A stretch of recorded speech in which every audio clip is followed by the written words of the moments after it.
the Kukis, they are able to sustain with all these sophisticated weapons for this much long, obviously shows their supports from foreign people. Kuki women being paraded naked. So what do you have to say about that? They are baby killers. They are such inhuman. They don't have a heart. The animals even have heart. I don't know what kind of a being are they. They are something alien to us. I wanted to take ribbons, but in what manner should I take ribbons to them? 4 or 5 Kukis came up, and then they raped her until she lost her consciousness. And when she regained her consciousness, she found herself in a Meitei house. Religion between the two communities adding to the fire.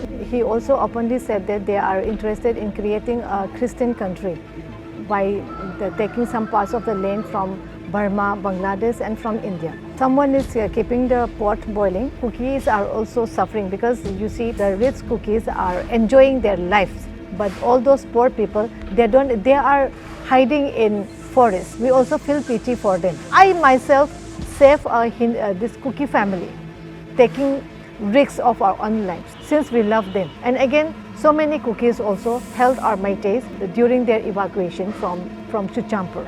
I can actually see the pain when you're talking about it. Your eyes are almost filled up talking about it. We love each other. Deforestation and and poppy cultivation. The ecology is so much affected that we are suffering from droughts, floods. We still welcome Kukis to live in Manipur if they wanted to stay in Manipur as Manipuri cookie.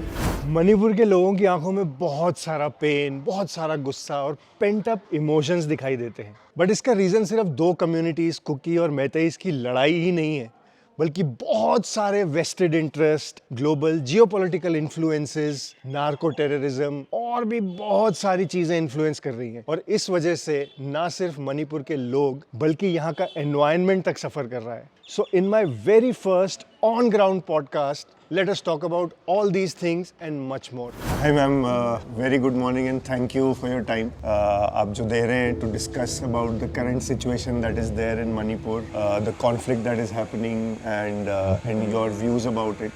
So can we know a little bit about you and your work first, of what is it that you do? I am R.K. Vijayalakshmi and I'm involved in various organizations, said to say.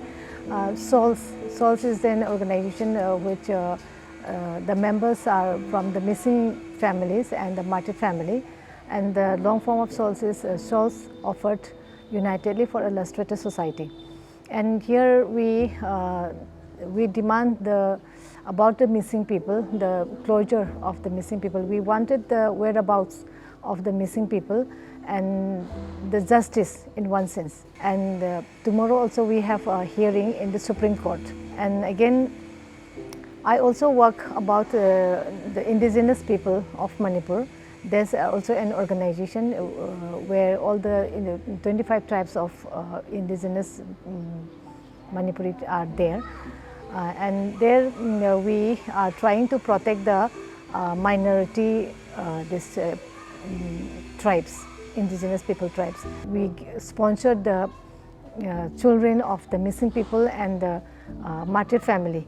We are sponsoring more than 60 students, and we sponsored them by 3,000 to 8,000 every month. So ma'am, a wonderful work that you are doing. The current situation that is there, the conflict situation, because I have come here around 2 years and I see a lot of difference. Like I have seen Manipur, I can see it actually literally getting torn apart. I can feel it when I talk to the people, the pain that the people are going through. Can you give me a very short background of the conflict, of how it started and what is the current situation? In very brief, then we'll talk about the current situation in detail. So the main thing that we heard as a civilian is that Meiteis were demanding for scheduled tribe, but and this, other tribes are not happy with the Meitei demand, so they arranged for a peace rally in Chuchampur and in the various districts of Manipur.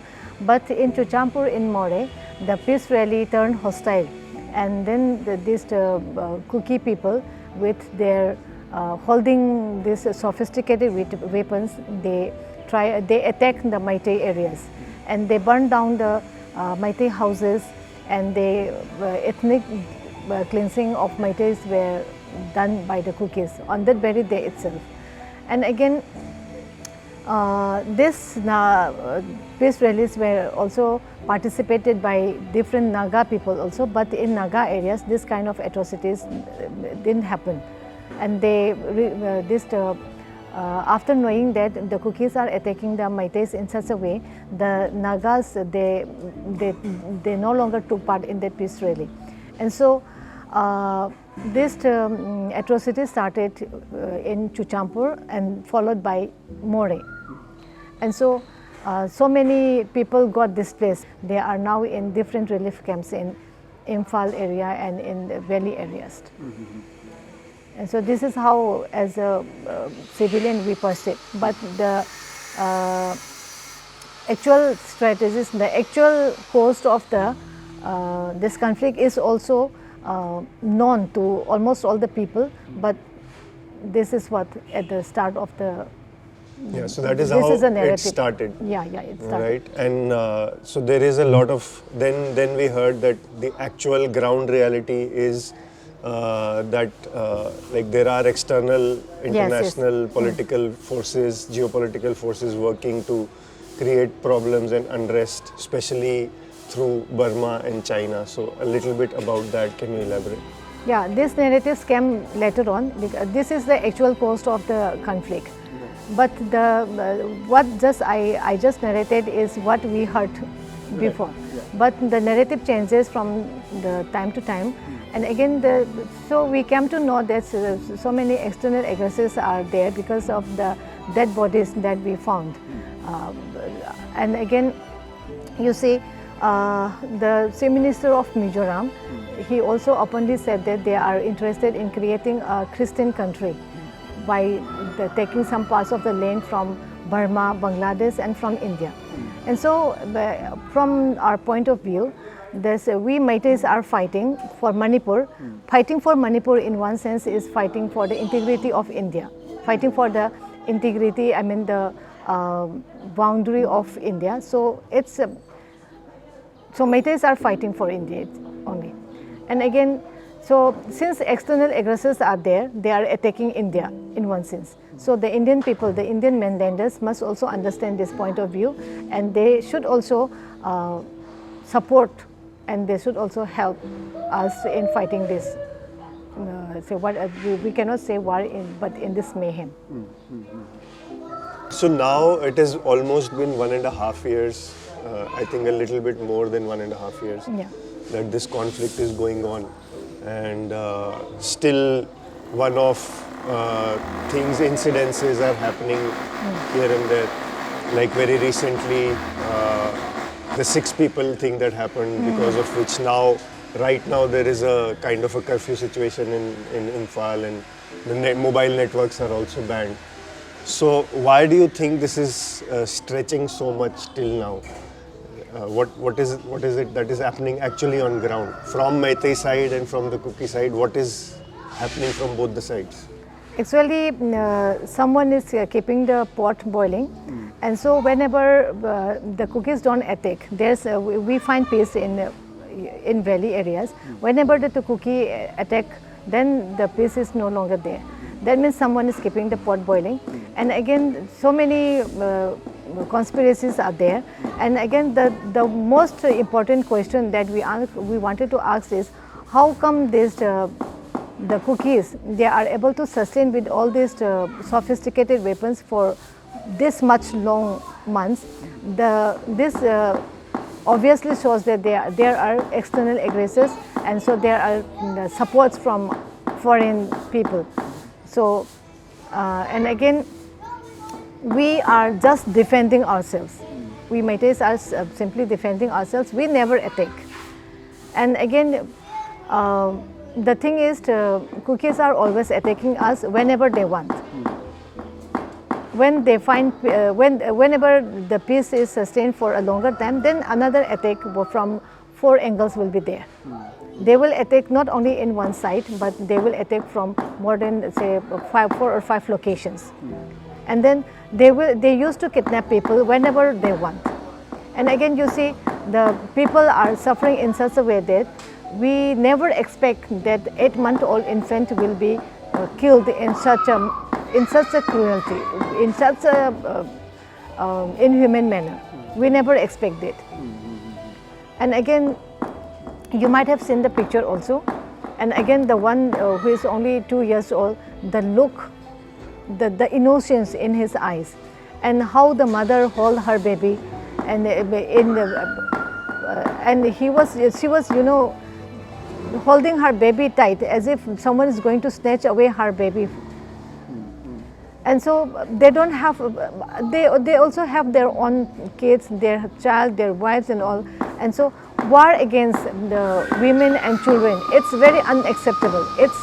We must strongly condemn this, because if they want to attack, then why don't they attack to the armed people? Why they are taking advantage of, they are, I mean, attacking these innocent people. And again, this is crime against women, crime against humanity, and it's crime from every angle. There are also laws in war also. They are not following any kind of war law also. I can actually see the pain when you are talking about it. Yeah. Your eyes are almost filled up talking about what is happening. But as an outsider, the news that we get is that aggression is happening from both the sides. We also saw like some Kuki women being paraded naked, and there were pictures of that. So what do you have to say about that? Yeah, the crime against women, whether it be from Meitei side or from Kuki side, we strongly condemn. Even for the naked parade also, we strongly condemn. And again, they give the statement in Karan Thappar's interview that they were not raped. They were, after all, saved by the Meiteis by giving them clothes. And again, after the incident also, those people who were involved in that parade, they were given this one punishment by the locality itself. Their houses were burned down, and again they were not allowed to live longer in that locality. They were thrown out of their locality. That's how we do justice to those kind of incidents. That means we never and ever, some people are there, we cannot say all the Meiteis are good, but those, because of that only, this kind of incidents happen. But since we know that this kind of incidents are unacceptable, we strongly condemn from every part of the state, from every part of the Delhi area, from every Meitei. Every Meitei condemn that kind of act. But from Kuki's side, instead of condemning, what they said is they are retaliating. That one, Paulindan Hauke, he himself said that the killing of the 6 women and the children, that was an act of retaliation. That means, and again he used to talk to those people involved in that incident. That means he is supporting those militants. Then I won't even say they are militants, they are terrorists. How could he support that terrorist? Killing, they are baby killers. They are such inhuman, they don't have a heart. They don't, even animals love, you know, animals even have heart, but they are, even their heart, I don't know what to say, I don't know what kind of a being are they. They are something alien to us. So their act is very inhuman. This child, they don't even know to which community they belong. They don't know whether who are Meiteis or who are these Kukis and all. They don't, even the child, he doesn't know. How could you know they attack in such a manner to these kids? And again, those women, they were, you know, tortured. They were brutally tortured and they were sexually abused. And I just can't imagine, only in thinking, whenever that thought came to my mind, you know, I used to have headache and I used to lose my appetite. I never slept. I I never slept for more than 5 days. You see, I'm also a mother. Snatching away my child from my lap and then killing them in front of my own eyes, I just cannot imagine. I used to cry, but the next moment my thought came that no, it's not the time to cry. Then I would like to say that I wanted to take ribbons, but in what manner should I take ribbons to them? Even if I have the opportunity to take ribbons, I won't never and ever retaliate in such a manner that they are doing to our women and children. I will never, we Meiteis will never and ever retaliate like that. We are not animals like them. And those, you see those two ladies who were paraded naked, their statement was that they were never raped, but at the next moment they said that they were being raped again. Their statement changes from time to time in order to bring bad name to the Meiteis. And again, on the 3rd of May, one mother of 3, she was only 37 years old, she was gang raped until she lost her consciousness on the 3rd of May. Whenever we put that incident, what the Kuki said that instead of condemnation, they simply said that kind of rape never happened in Chuchampur. That incident happened in Khumuzamba Meitei Lekai on the 3rd of May at around 6:30 p.m. Their houses were burned down after the peace rally.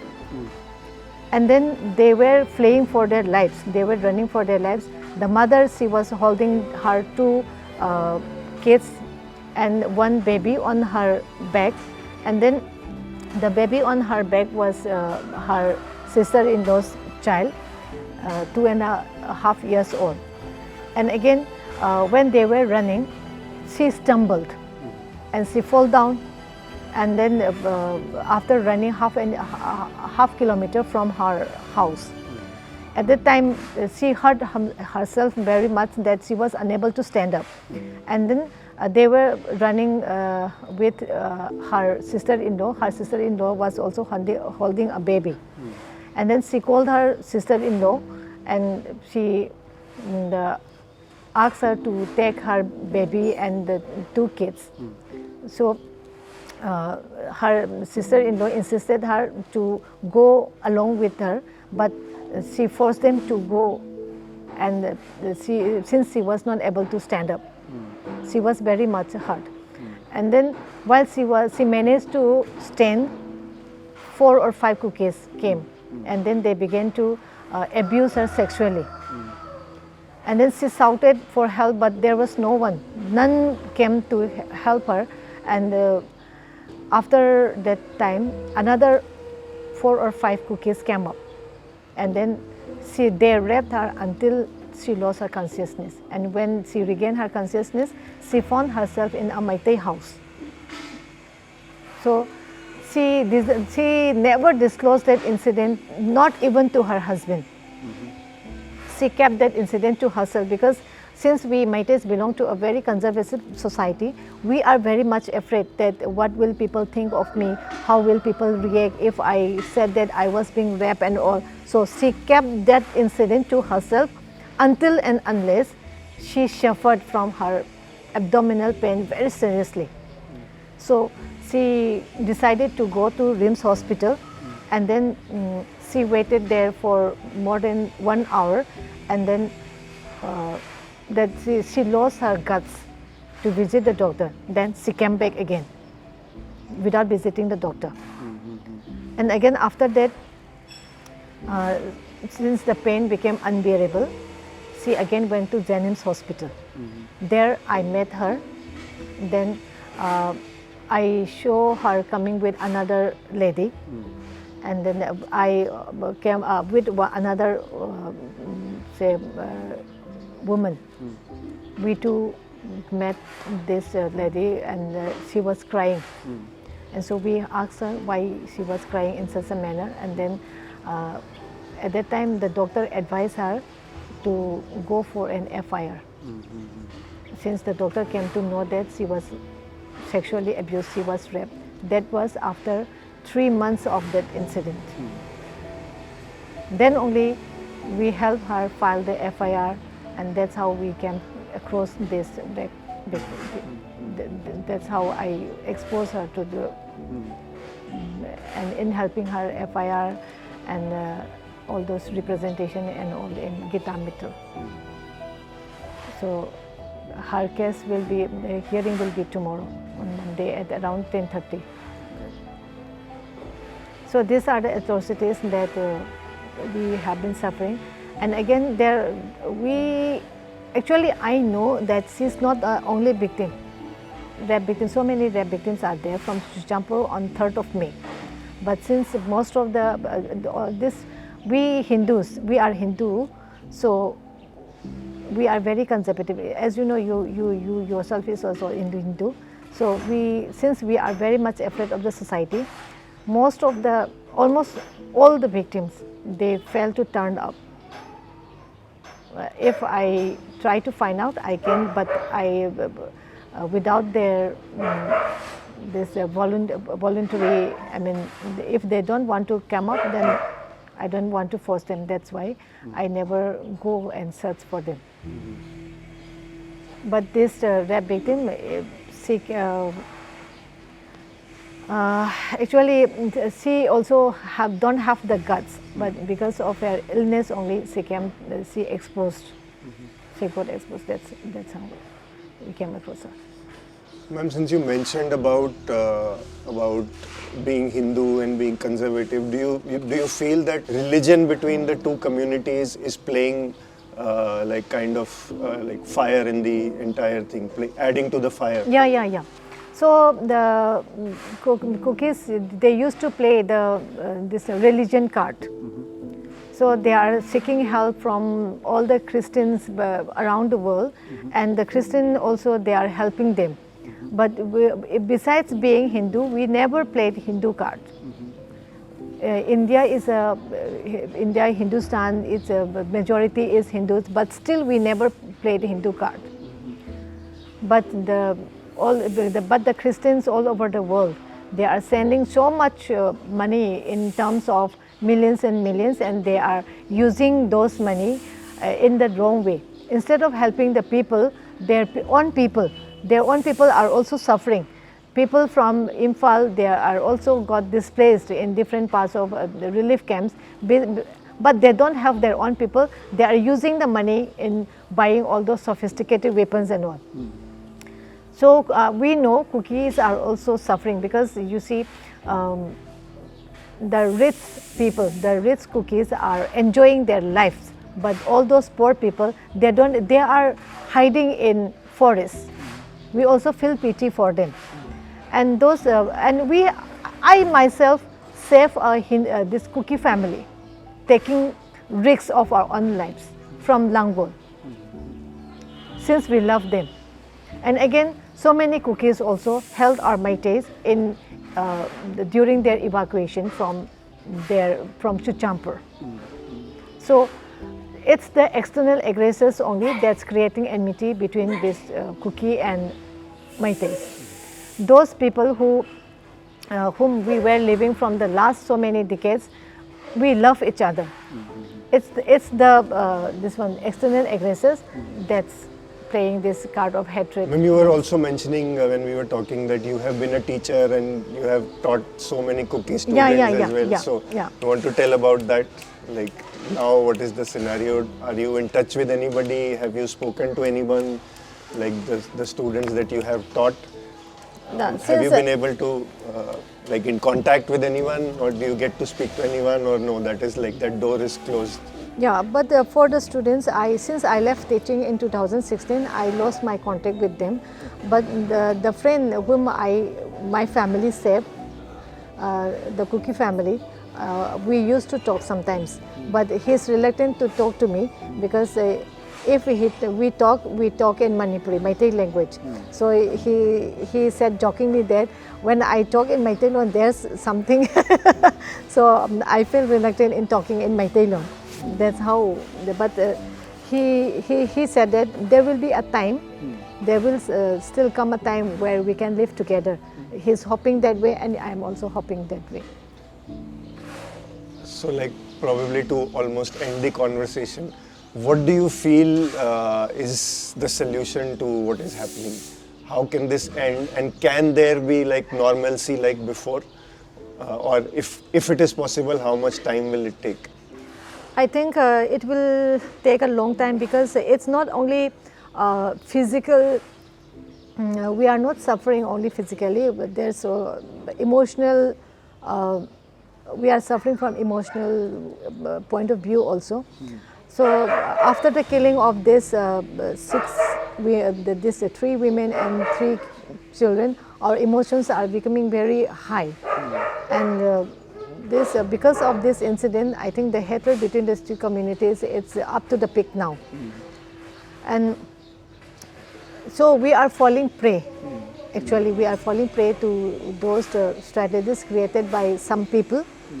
Some they are playing this kind of role in order to achieve their vested interests in one sense. And again, so what we are saying is that there are. We are not saying all the cookies are. We don't have other cookies.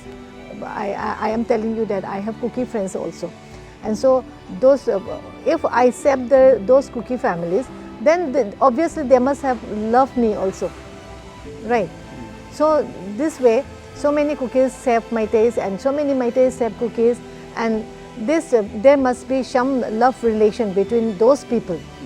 And again, the most disheartening thing that we don't like about cookies is the poppy cultivation.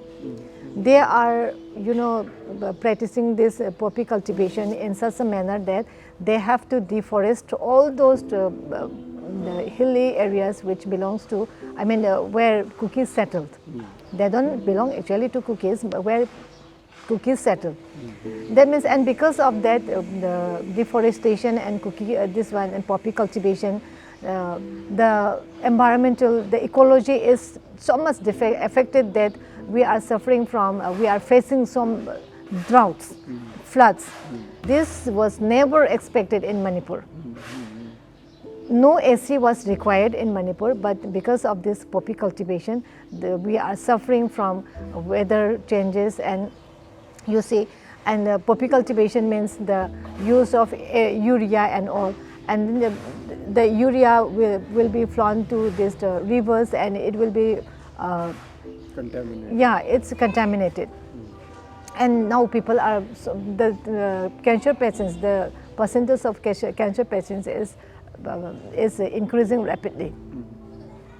Even my own mom is suffering from cancer, and so the cancer rate will be increasing. And again, you see, because of this poppy cultivation, people, those who used to work hard, they now wanted to earn easy money. So they will go for drug. They will go for this the narco. This is one. Narco terrorism, of course. Since people don't want to, people want to become rich in a short period of time, and also with easy money. And again, we still welcome cookies to live in Manipur if they wanted to stay in Manipur as Manipuri cookie. If they demand for separate administration, or if they demand for another homeland, we will never allow that. We will never allow our Manipur to be disintegrated in any part. We will fight till the end of our last breath for the integrity of Manipur and for the integrity of India. If we want to lead a normal life, we will have to live our vested interests. We'll have to work for the integrity of Manipur only. If we want to live, we have to live in coexistence. Then only we can live together. If they don't have, if they want to live separately from each other, then their aim will not be fulfilled, and we will never allow it also. Okay, thank you so much, ma'am, for your time and the insights of what has been happening throughout. And as everyone heard, and as we know it for a long time, in a conflict and in a war, there are no winners, there are only losers on both the sides, right? So that is the current situation here, and I hope that there is peace in the valley and there is normalcy again. And again, as I say, there are khushiyan always back in Manipur. Thank you so much. Thank you, ma'am.